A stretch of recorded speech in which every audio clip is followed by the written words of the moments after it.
ఉస్మాన్ సాగర్, హిమాయత్ సాగర్ నీళ్లు హైదరాబాద్ కు అక్కర్నే లేదు. సింగూరు నుంచే నీళ్లు తెస్తున్నాం.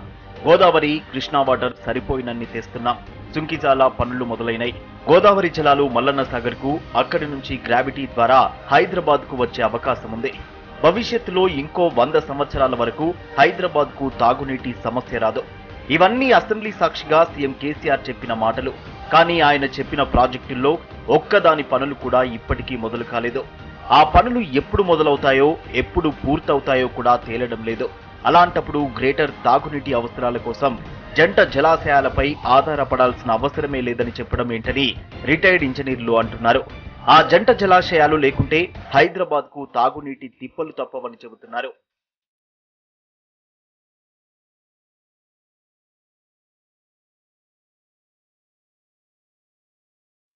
ఉమ్మడి ఏపీలో చేపట్టిన కృష్ణా, గోదావరి డ్రింకింగ్ వాటర్ ప్రాజెక్టులు గ్రేటర్ హైదరాబాద్ అవసరాలు తీర్చలేవని, ఇంత పెద్ద నగరం తాగునీటి అవసరాల కోసం 2 డెడికేటెడ్ రిజర్వాయర్లు నిర్మిస్తామని సీఎం కేసీఆర్ చాలా సార్లు చెప్పారు.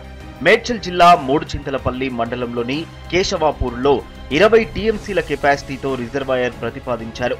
దీనికి వ్యాప్కోస్ డిపిఆర్ సిద్ధం చేసి 3 ఏళ్ల కిందటనే హైదరాబాద్ మెట్రో వాటర్ బోర్డుకు అందజేసింది ప్రభుత్వం. 2166 ఎకరాల విస్తీర్ణంలో 4750 కోట్ల వ్యయంతో రిజర్వాయర్ నిర్మించాల్సి ఉంటుందని డిపిఆర్లో పేర్కొన్నారు.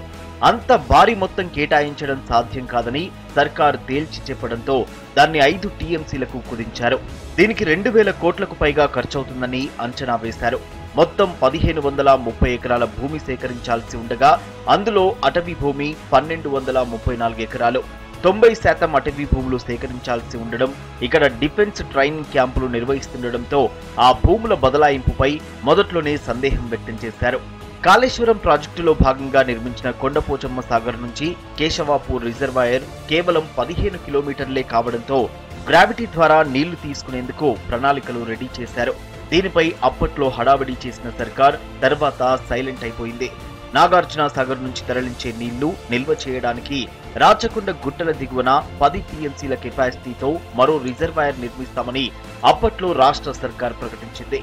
ఈ రిజర్వాయర్ కోసం ప్రిలిమినరీ సర్వే మినహా ఎలాంటి ప్రయత్నాలు చేయలేదు. సిటీ దగ్గరగా ఉండడంతో భూసేకరణ భారమవుతుందని, ఇక్కడ అటవీ భూములే ఎక్కువగా ఉన్నాయని ఆ రిజర్వాయర్ ప్రతిపాదనను పక్కన పెట్టింది.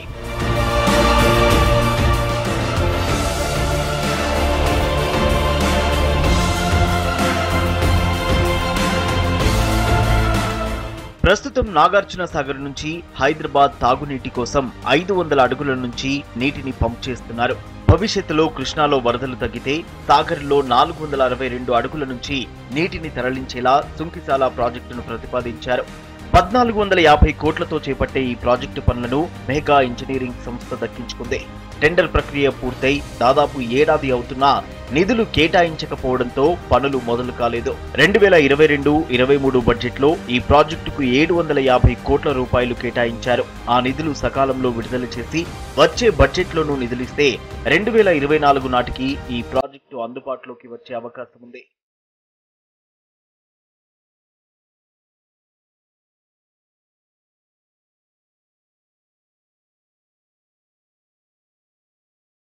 హైదరాబాద్ కు డెడికేటెడ్ డ్రింకింగ్ వాటర్ రిజర్వాయర్ కు బదులు మల్లన్న సాగర్ లోనే 10 టీఎంసీలు నిల్వ చేయాలని ప్రభుత్వం ఇటీవల నిర్ణయం తీసుకుంది.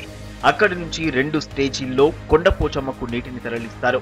కొండపోచమ్మ రిజర్వాయర్ నుంచి సంగారెడ్డి కెనాల్ ద్వారా రావల్కోల్ చెరువుకు, అక్కడి నుంచి షామీర్పేట్ చెరువుకు తరలించాలని నిర్ణయించారు.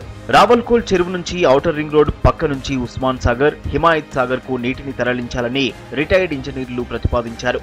కానీ దీనిపై సర్కార్ ఇంతవరకు ఎలాంటి నిర్ణయం తీసుకోలేదు. రిటైర్డ్ ఇంజనీర్ల ప్రతిపాదన తప్ప ప్రభుత్వం ఎలాంటి సర్వే చేయలేదు. ఈ లెక్కన ఇప్పటికిప్పుడు మల్లన్న సాగర్, కొండపోచమ్మ నుంచి గోదావరి నీళ్లు తేవడం సాధ్యం కాదు. పాత గోదావరి, కృష్ణా డ్రింకింగ్ వాటర్ ప్రాజెక్టులు మాత్రమే నగర దాహార్తిని తీర్చాల్సి ఉంది.